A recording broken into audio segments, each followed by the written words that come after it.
What is it that people are seeing? Is it a man? An animal? A myth? Or something else? Are they delusional? Are they lying? Some are pastors. Some are law enforcement. Some are military. If they are delusional liars, why do we trust them to lead us to God? To put people in jail? And to protect our way of life? Why are their words and actions good enough for that? But when it comes to experiencing something out of the ordinary, something fascinating, something possibly terrifying, they become a fool, a joke, an idiot. Not here. We are the Big Dog T2B. Welcome to the show.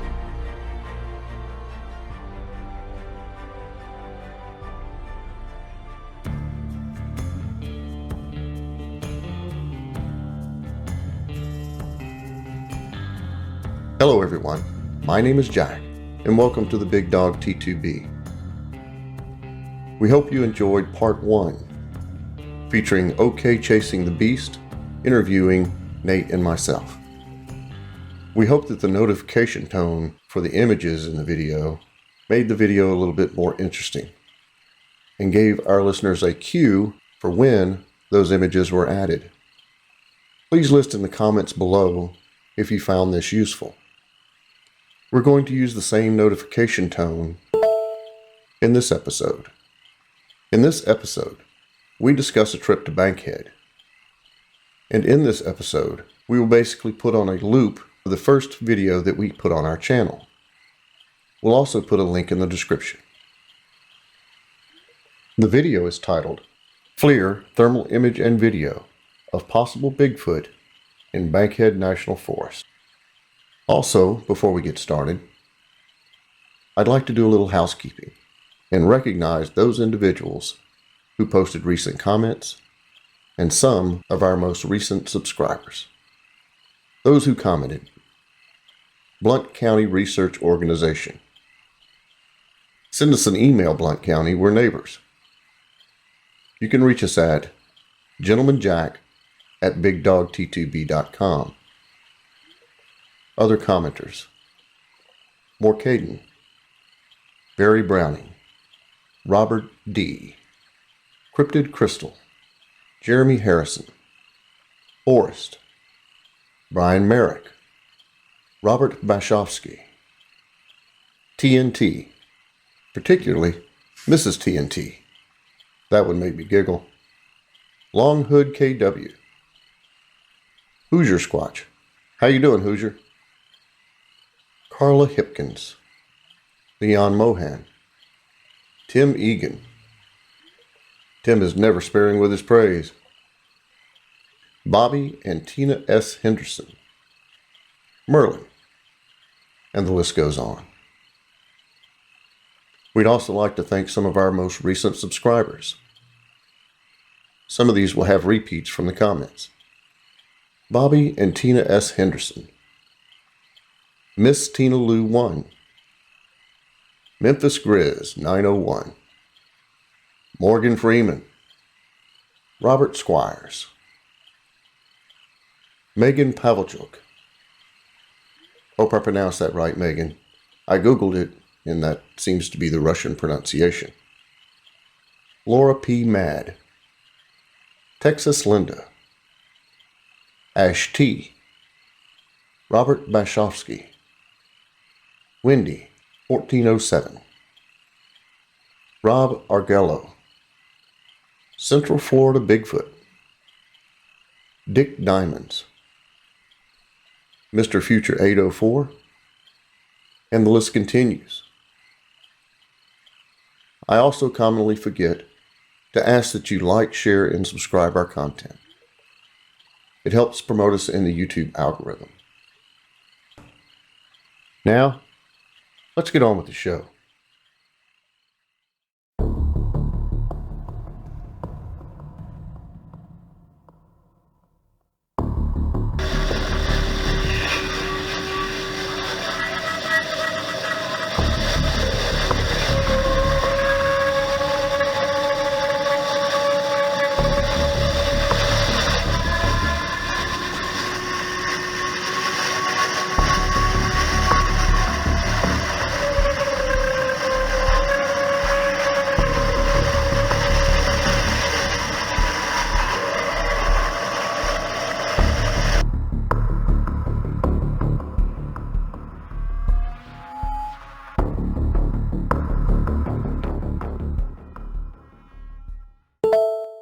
And some of the best thermals that we've got posted on the YouTube channel came from that trip.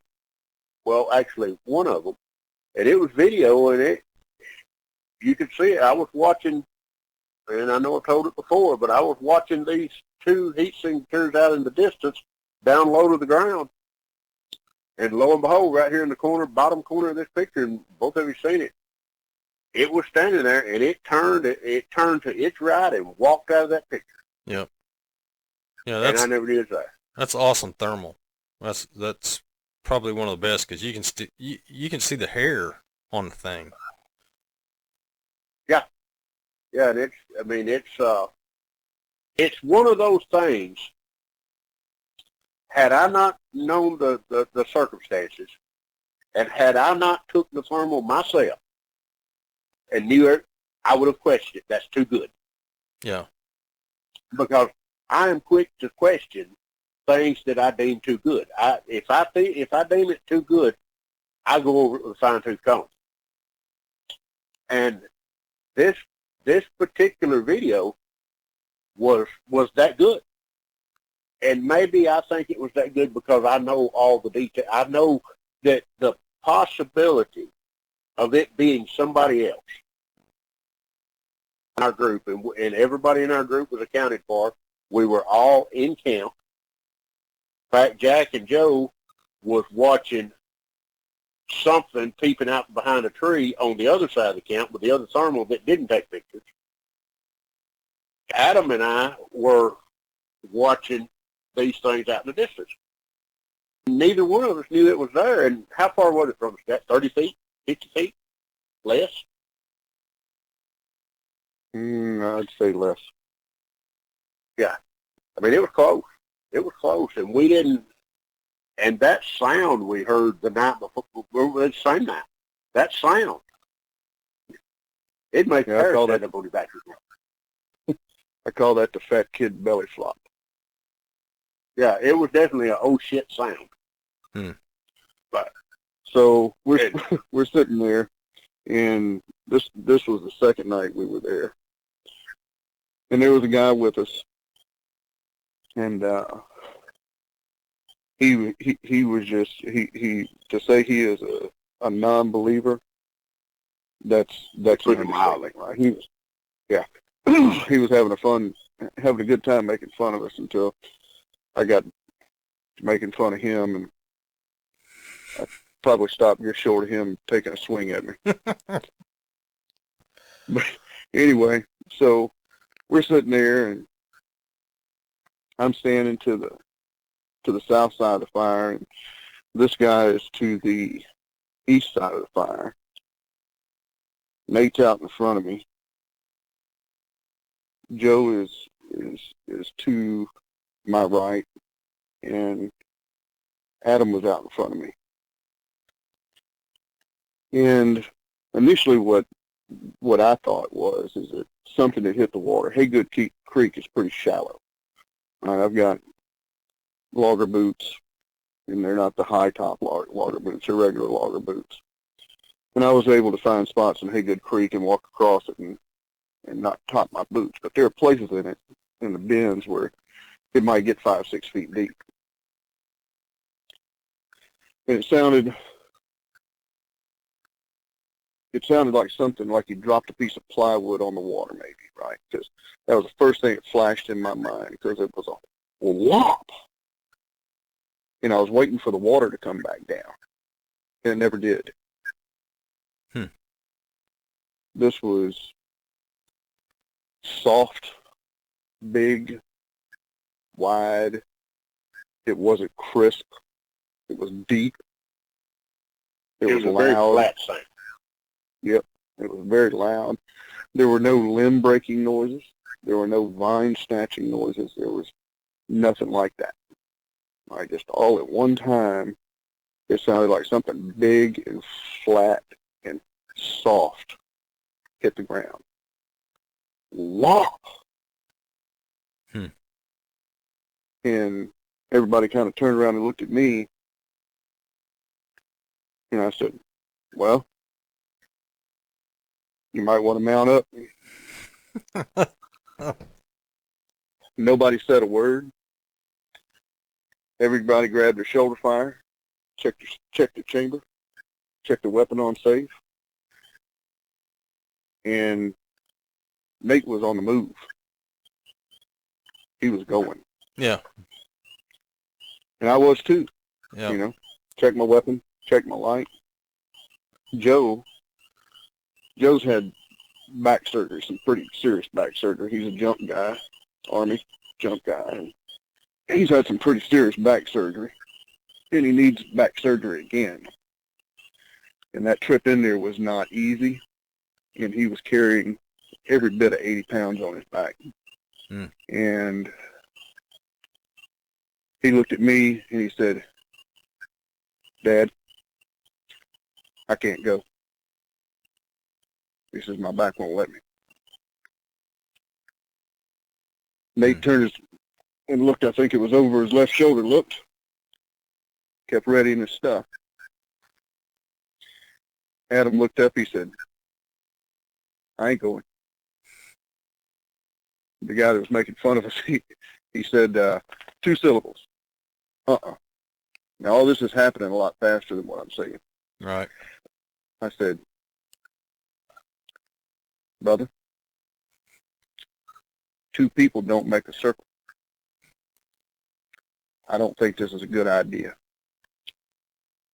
And he looked at me, and he went back to work. I looked at him, I said, listen, if you go out there, I'm going with you. But it'll be just the 2 of us. And if something gets in between us, it's going to be bad. I don't think this is a good idea. And he looked at me, and he looked back at his stuff, and he looked at me, and he looked back at his stuff, and you could just see all the energy fall out of him. He just kind of slumped. And then he stood up. And we didn't go. You know, if 2 people would have stayed in camp and 3 people would have gone, that'd been fine. I wouldn't have left anybody in camp, in camp by himself. But it was a little unnerving. So did it hit the water, or did it sound like something completely different? No, whatever it was hit the ground, and from the sound, I'd say somewhere between not less than 500 pounds. Wow. You could almost, and I'm not saying that you could. We didn't feel it in the ground, but you could almost imagine. I mean, it was. I never heard anything like it before or since. The hard thing to explain. It was. I tell you what I think of when I think about it. I saw this thing on, might have been Bigfoot Case Files or something like that. This guy was talking about he was walking along and a Bigfoot fell out of a tree. And it hit the ground, dusted itself off, and walked off like it was embarrassed. That I don't know. That's what I think of every time I think about it. Is something really big went down. So he fell out of falling the tree. I thought the same thing. From a high place. And that's... Now, to put things in perspective, and this might be a little comical to you. It wasn't very funny to me when it happened. But Nate's not a hammock camper, right?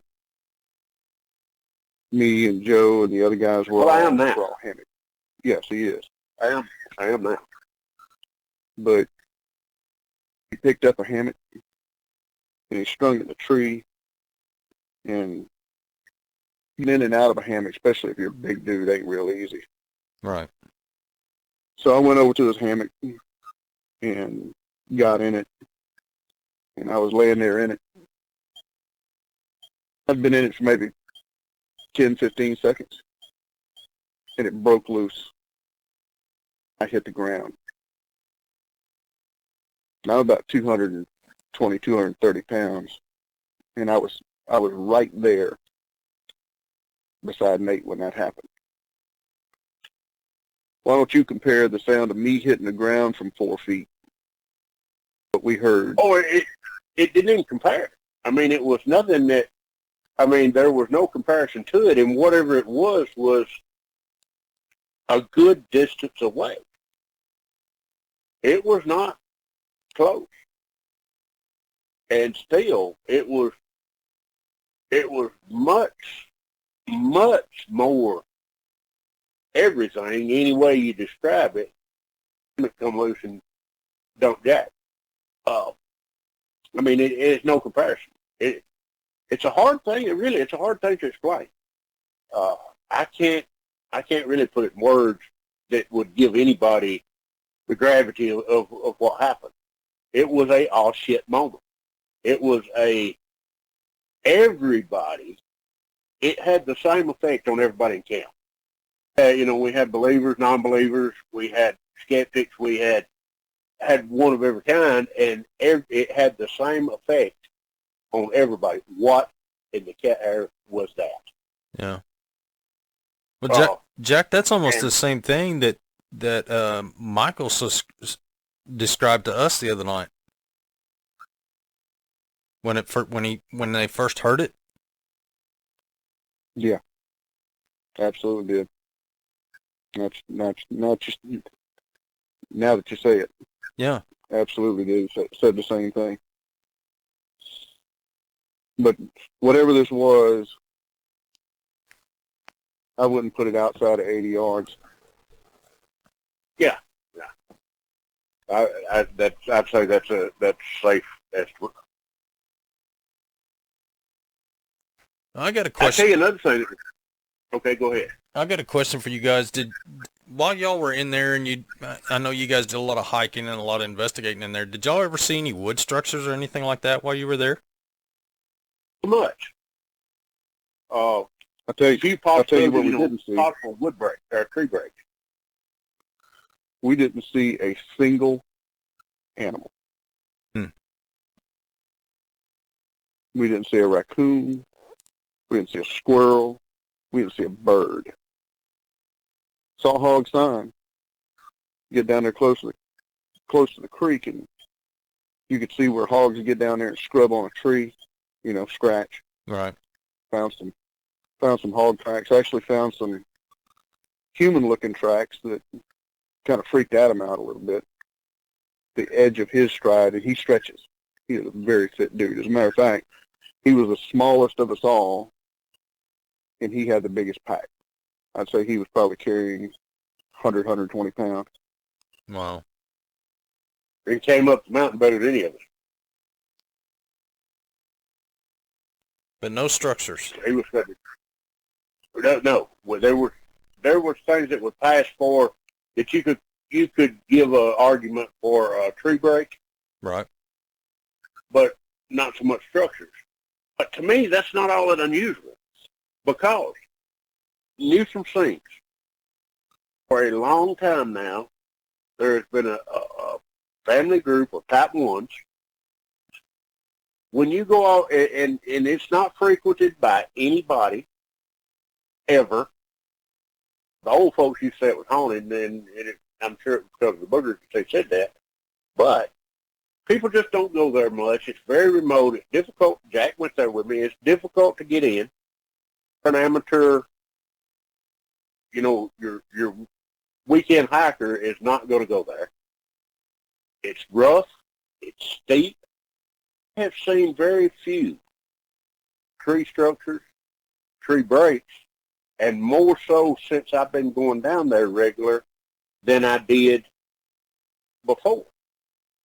And when that group of type 2s was up here on top of the mountain, there was a lot of structures, breaks, like maybe territorial markers if you want to go that route.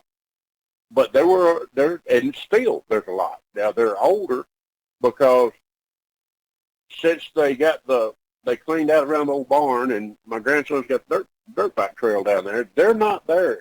The type 3s are not there every day like they were for probably 16 months. You could have went across the road to my house anytime you wanted to and got some kind of interaction. And it's not that way now. They're just not there like they were. Now they come and go. It hadn't been that. How long ago did it go, Ben, Jack, since I got that track over there, got the picture of that track? 3 weeks, months? Probably a good month and a half. I'll tell you something else interesting. Remember, my brother went camping over there one night. And we went over there he wanted to do some instructional videos on starting fires and things like that, put on YouTube. Because he's starting this little company that sort of plays to the prepper, outdoor, self-sufficient living kind of thing. Sure. So we went over there, and we put up our hammock, which I've learned a lot about. That night in Bankhead, that's the first time I ever slept in a hammock in my life. I would not camp no other way now. I went and bought me a good hammock. I mean, it's like the Hilton when I put it up now. But we went over there, and the only thing that happened while we were there is something flew in from a pretty flat trajectory and hit the tree that my hammock was tied to. It was something with some weight to it. It was something thrown. It had to be thrown because it didn't come from up. It came in sideways. It hit that tree, and I can't even tell you what it was because I looked all. There was a lot of leaf litter, and I kicked around and looked all over the place, and there were several things that could have been it, but I can't say for sure. I mean, they were not small sticks, but short pieces of significant sticks and a few rocks and things like that, and could have been most anything. Any one of them could have made that sound. But that's the only thing that night that happened. And I don't know the type 3s that used to be over there, if they ever started messing with you, they didn't really back off for a long time. They were bold. So I don't know. Maybe that was the type 1s come up out of the sinks. I don't know. I can't say. But it's another one of the things that poses a question, unanswered question. And but really think that the cleaning out around this old barn, because there's one, Jack says it looks like it's got a fez on, but it's something tall, a little bit lanky, standing in some kudzu down there, that the kudzu was up to above my sternum. It was up about in line with my pecs, and I'm between 6'2" and 3. So the kudzu was deep, and under this kudzu was all kind of tunnels that I could walk through with both my arms stretched out to the side. You know, there was plenty of room. It wasn't a coyote trail. It wasn't where a small or a dog-sized animal made these tunnels under it. It was something pretty big, and they went everywhere up there. It was like a rat maze. And they could have moved around under there and stood up and looked around anywhere they wanted to, went right back down and went on with their business. And this thing that I got the thermal of, actually my wife took the thermal, it was standing down there in that kudzu, and it looked like it looked like the kudzu hit it below the waist, didn't it, Jack? Yep. You know, he's pretty tall then. Yeah. We have 2 videos up of snakes that were taken in kudzu. One's playing peekaboo, it's a video. And the other is that one that's standing there, and I've actually found that head shape. I haven't done a video on that one yet, but I found that head shape. It's a gorilla. That's So I haven't seen that one yet. No, Other than the one with the fez. If you go and you find a really well-fed silverback, that's that head shape. So it's got more of a cone shape to it. Well, it's got a cone shape, and it is what it is. Oh, you know, And what it is, that what it is, go ahead. and what it is a picture. It's like Nate said, you know, and to your guys' point, you know, for somebody that wants to believe, you can send them a picture and they'll find a Bigfoot in it. Doesn't matter if a Bigfoot is there or not. Yeah. I've sent you guys pictures of stuff that I've taken around here that you go, holy crap, it's right there. So, well, you can say that. I took the picture and I didn't know it was there. I just happened to find it when I was looking back through it. One that I took in, I think it was West Virginia, where I've got a picture where something's there, and it's not anywhere near the color of the background. It looks like a face, head, and shoulders. I've got a picture right behind it. It's not there. I took those pictures, and I still can't tell you that I'm a believer. I don't think I'll ever be a believer.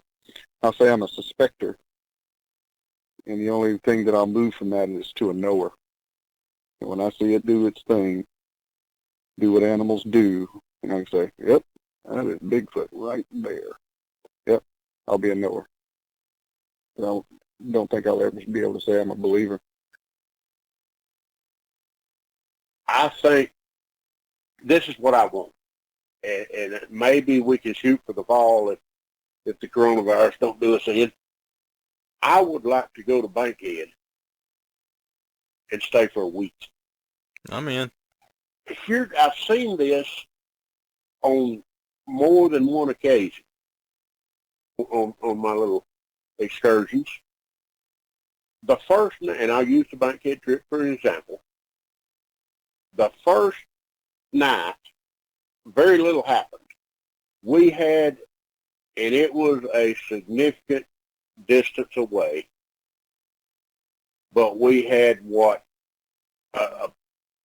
could have been a vocalization that set off a pack of coyotes. It's like they moved away, but one coyote stayed where it all started, possibly, hypothetically speaking, in serious distress. That is the only thing that happened that night. Second night, it's like they started moving in, checking us out. Well, of course, there was no third night. Stay there long enough for them to get really curious, really used to you being there. I think they're going to set one up to watch in the daytime. Okay, these are people, they're not supposed to be here. What are they doing here? And now you might put yourself in a position to be, at least threatened, because they're not used to you being there. And definitely, it's like the show Jack done on escalation of force. It is. There, they move in. They allowed us, and I believe it was strategic. I believe the one that was close in that video did not want to be seen, and I think the ones moving around in the distance was just that, trying to keep my attention. It's kind of like a flanking maneuver. I believe that they think along those terms. Yeah. They are not the only pack hunter that does think on those terms, so there's no reason to believe that they don't. the one on the other side that had Jack and Joe's attention, same thing, and allowed one to get close enough to us that had it wanted to bum rush us, scenario, I'm sitting here with a thermal. I had my 45 in the crossbow, but I had hammer thong on it. Rushed me, knocked me over at him, could have crossed that camp to Joe and Jack. Probably might not, as close it was, might not have one of us got a shot off. Now, that's a little spooky. Yeah. That makes you think about, I don't know, what word am I looking for, Jack? It's strategic. It's eye-opening. Unnerving. Yeah, it's very unnerving. I do not like to feel vulnerable. I'm a typical alpha male. I don't like to feel vulnerable. I don't like to feel that there's any situation that I can't, so to speak, take the bull by the horns. But I know, stupid. I mean, I've been in high-stress situations many times, and I know had that materialized that way, it would have been a bad deal. And I know that with that, the way that happened, Jack was 100% right. We did not need to go out there when we heard that sound. I mean, it solidifies what he said in that situation. We are not one of these guys. A lot of people will say, hey, have a deer rifle in their hand. Well, I don't think it would have hurt it. Horse crap. A 30 caliber or better will hurt anything that eats, sleeps, and breathes. A competent marksman, they can say what they want to, a competent marksman with significant firepower could put one down. If they live, if they bleed, they will die. Not that that's what I want. I mean, I never, the only way I would ever shoot one is if they were just absolute no other way. That's not what I want. I'm no kill guy. Right. But I am definitely a don't let it kill me guy too. Sure. But 4.58 choke on. Yeah. I mean, and I'm completely comfortable with that 300 blackout. Because I'm not patting myself on the back, but I am a competent marksman. Any kind of firearm. I used to carry a 12-gauge pump. First met, I was a shotgun man.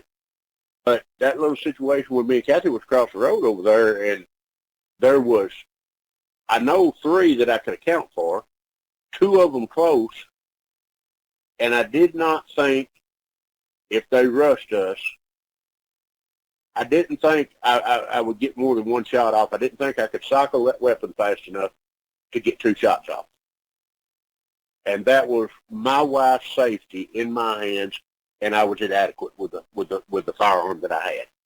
So, 2 weeks later, I bought this 300 blackout. Yep. And that, But I mean, put that things changed the way I think. put things in a perspective. We had a fire. The fire was about 2-3 feet across, maybe a foot high. We didn't stack it up better than that. We were in open timber, big timber. Mm-hmm. There wasn't a lot of debris on the ground. I mean, it was a good, healthy, open timber. From the edge of the firelight, and I'm mid-50s, but I'm pretty agile. I'm pretty quick. Me, in that situation, I could have started at the edge of the firelight, run through the middle of that camp, snatched something up, just picked something, and made it out of the light probably before anybody got a shot off.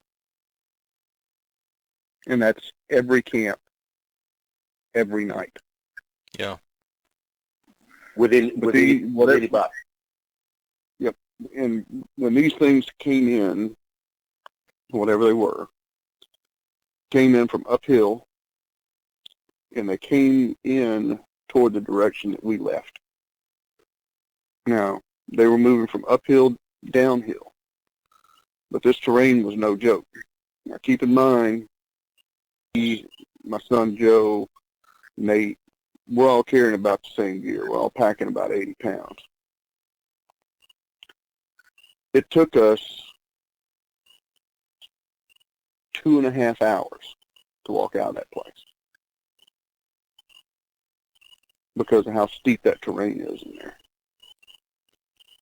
And there were places in it where if you lost your footing, you were going to go back 200-300 feet. Nothing you were going to do. We were basically climbing tree to tree and getting a foothold. And these things moved through that area in that terrain and never made a sound. And, you know, even with Jack's amount of skepticism, there was no doubt in anybody's mind that something, whatever it was there. That something came in silently, quickly, deliberately. When it was ready for us to know it was there, it let us know. We never saw any of them, feel like, till they were ready for us to see them. I don't remember the exact process of which one of us picked the thermal up first, but had it not been for the thermals, and thermal is the best thing since sliced bread, but had it not been for the thermals, we still to this day would have not known they were there. So downhill from us to the west was Haygood Creek. And it was cold. I mean, it wasn't bone-snapping cold like it gets up here. Cold down there to get through your clothes. Yep, and cold down there to get through your clothes with the humidity, and we were down there on the creek, and that's cold. Mm-hmm. So I was, alternating, turning my back, turning my front to the fire. And I turned my back to the fire, and my night vision cleared up. And out of the corner of my left eye, I caught a sparkle. Didn't think much of it. I caught it again. And about the third time I caught it, I kind of tipped my head a little bit where it wasn't in the very corner of my eye. And the first thing that flashed in my head was, firefly. But it wasn't green. It was sparkle. It was silverish color. And it got to where it would stay, right? And it wasn't fishing around. It wasn't moving or anything. So I called Joe, and he came up on my right side. I said, like the barrel of a gun, look across the front of my shoulders over there in the woods and tell me what you see. He said, eye shine. And Nate and Adam were already looking at something on the other side of the camp. I said, go get that other thermal. Don't be conspicuous about it. Use me to break your outline.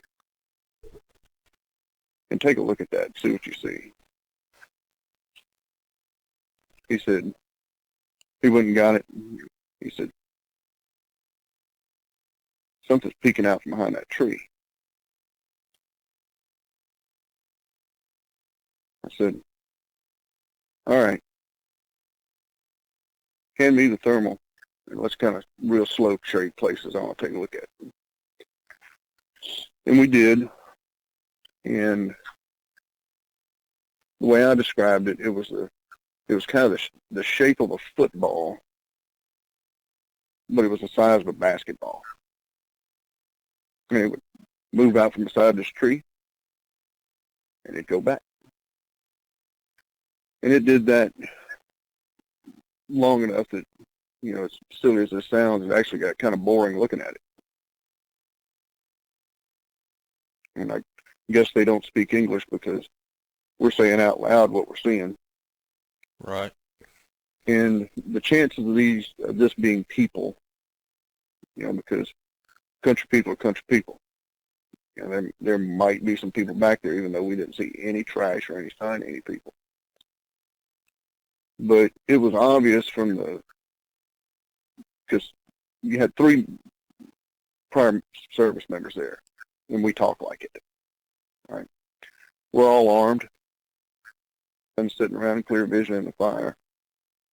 And if this was people, they decided to move in on a group of 5 heavily armed, relatively sizable men in the dark and close on us, in Nate's case, within about 20 feet.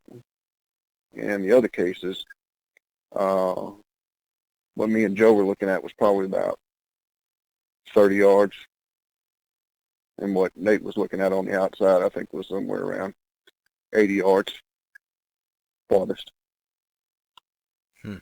And I don't see people making that decision. Right. People are not that bright, but that would be just plain dumb. I mean, not knowing the people you're moving up on. You don't know why they're there. Are they just campers? How quick on the shoot are they? That would make no sense. I mean, if I walked up on a camp, such as ours, for whatever reason felt it necessary to move up on this camp, the first thing I'm going to do is let those people know, hey, I'm out here. Can I come in? Go to the camp, find out. This didn't happen. Yeah. I mean, I'm a firm believer. I said it a minute ago. I said it again. We didn't see them until they was ready for us to see them. We didn't see them until they were close enough to where a frontal assault was not out of the question. We did not have our shoulder fire weapons in our hands. Out on them. Everybody was armed. It could have laid hands on a weapon just seconds. So no, common sense tells you it was not people. Right. Where we were at the time of year and the temperature that it was and the time of the night that it happened, common sense tells you it was not people. If it was not people, what was it? Yeah. What is upright, peeping out behind a tree, upright 30 feet away, watching me and turn and walk out of a picture? Yeah, I'm still here. Something happened to Nate. Nate must have dropped off. But was odd. Like I said, we never saw a squirrel, we never saw a raccoon, we never saw an armadillo, we never saw a bird. We were packing up to the point to where I was putting the last bit of stuff in my pack. Was 3 woodpeckers. And they were tapping out of sync with each other. I say tapping, it was knocks. It was good hard pop. They were pretty equal distance, just out of sight. And as we're packing up, we're putting the last bit of stuff in our packs, just about to throw them on. There's animal activity. Didn't see them. But, yeah. And they're outdoors guys, right? They, get the bleeper ready again. They call it the suck, embrace the suck. But when they go camping, they don't go park and go 100 yards in the woods and set up camp. Yeah. We did a trip down the Black Warrior about 3 years ago. And it was literally everything that I had, everything that Joe had. By the time we got to the pullout point, we had to have help getting our kayaks up the hill. it was extreme, Brutal. brutal. It was a 3-day trip, and had good water. We didn't have good water, and we had to pull the kayaks almost as much as we paddled them, and that slowed us down a lot. So in order to make the trip and get to the pull-out point in time, we were moving when we did have water. Didn't have any problem sleeping. I bet not. Guarantee you that. Well, I don't know what happened to Nate, but he might have lost battery power or something. Yeah. Well, Jack, is there anything else you want to shoot at us? The one thing that interested me about what you guys were talking about was the whole idea of to me, with the one that was really close to Nate, and the video clearly shows that, and Nate and whoever was with him was focused on the ones that were 80 yards away, was you always hear of these flanking maneuvers or strategy like that. And I can relate to that because I know one time, and I think I talked to you about this, about me and Larry, who's part of my research team.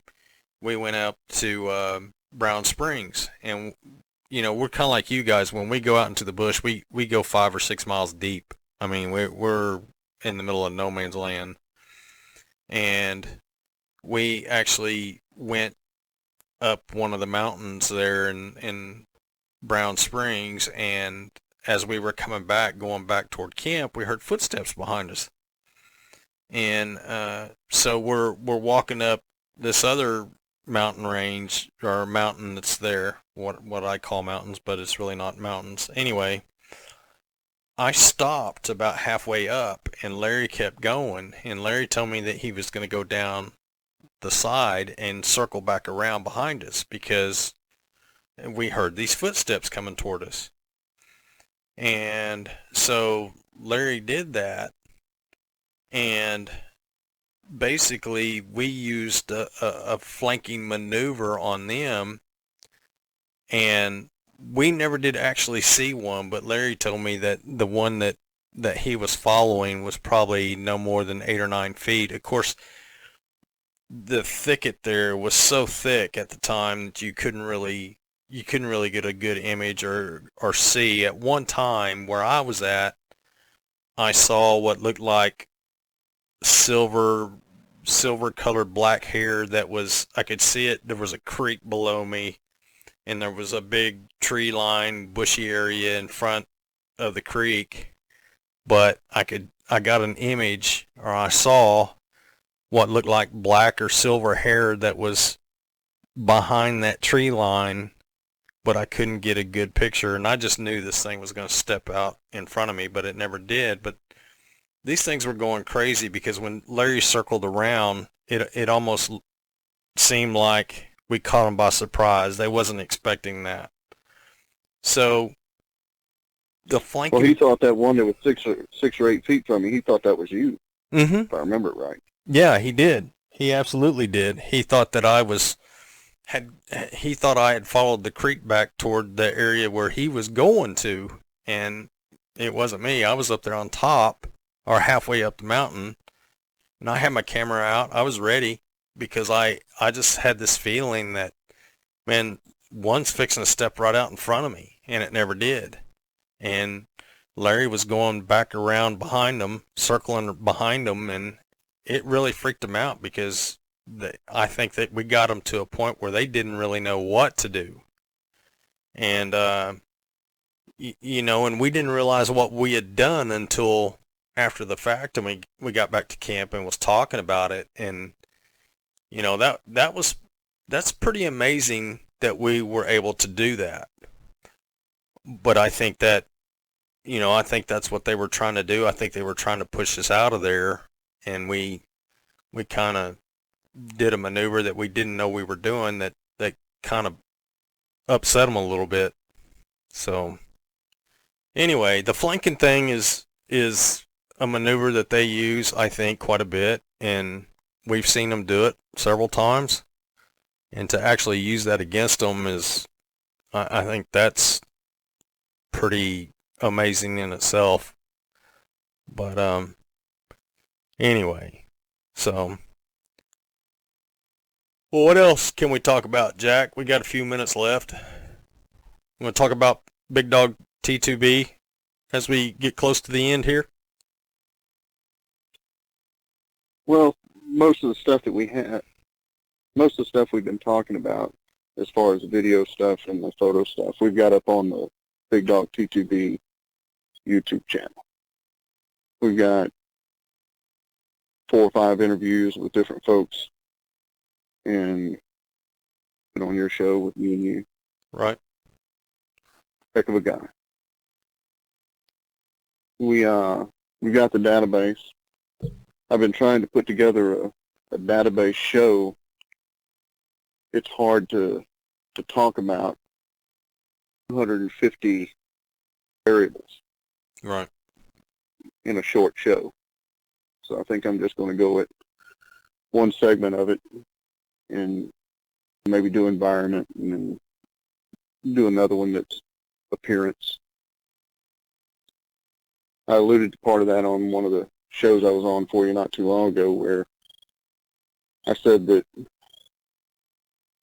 you could do some funky math in there and compare the size of an animal in the southeastern United States and use that to predict what you should see if it's the same animal in the Pacific Northwest, as far as a very large juvenile or a very small, thin adult.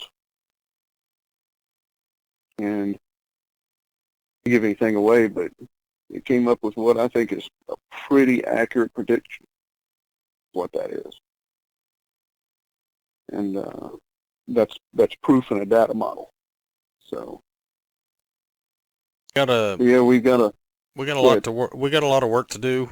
We got a whole bunch more sightings that we need to put into the database, and I don't know how much that's going to change the database, because I think we've actually, I think it will to some extent, but for the most part, I think we've nailed down a lot of very important facts in what we're finding. What's your thoughts on that, Jack? Well, the database is primarily the southeastern United States, right? We got exposure from you and your show from Oklahoma, and we got exposure from Nate and the people he knows in Alabama, so the bulk of the reports come out of Oklahoma and Alabama that are in the database right now.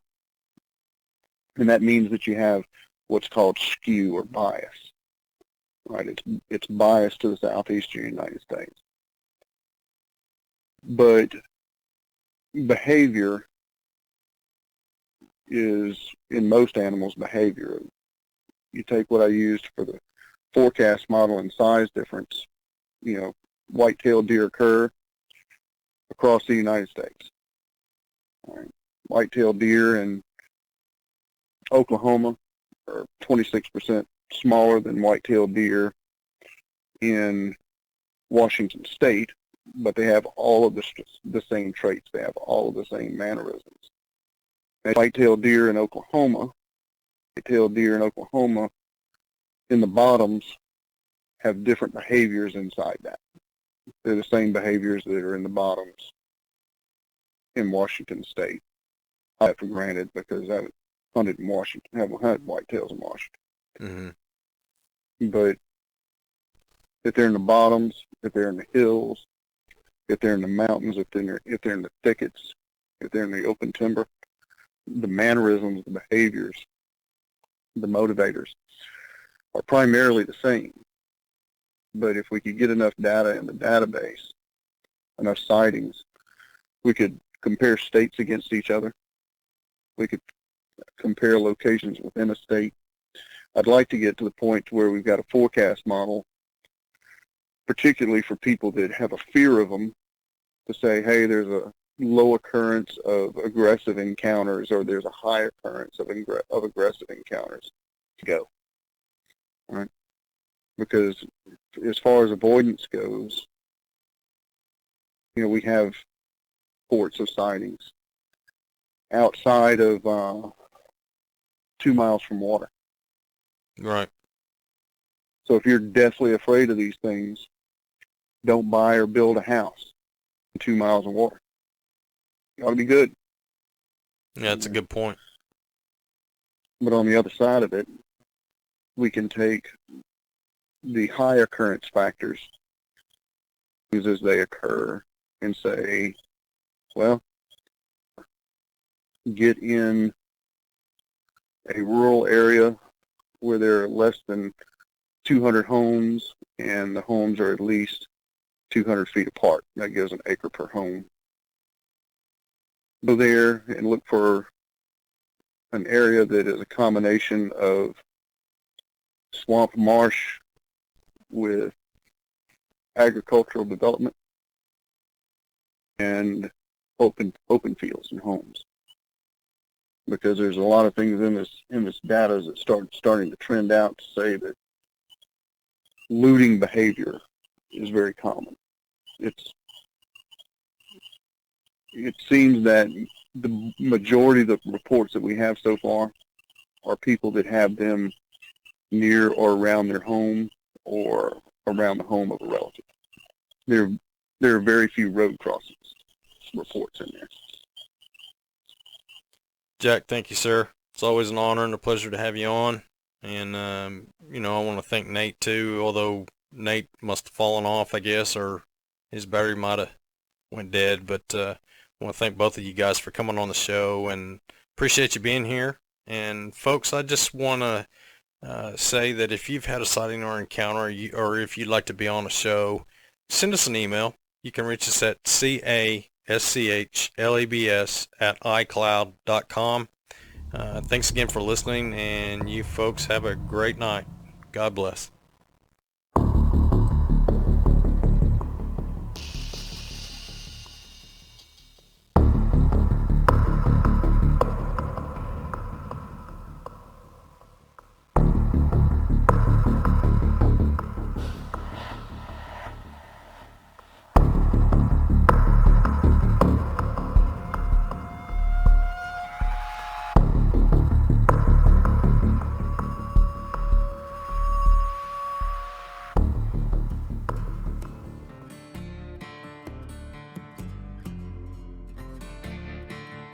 This concludes part 2 of our show with Chuck Slabs from OK Chasing the Beast interviewing me and Nate.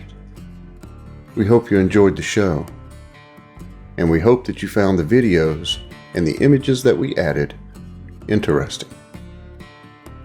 As always, if you decide to step off the pavement, if you decide to step off the trail and get back into places where people normally don't go, you need to be mentally, physically, and emotionally prepared for what you may encounter. Take care. God bless. We love you. And until next time, have a great day.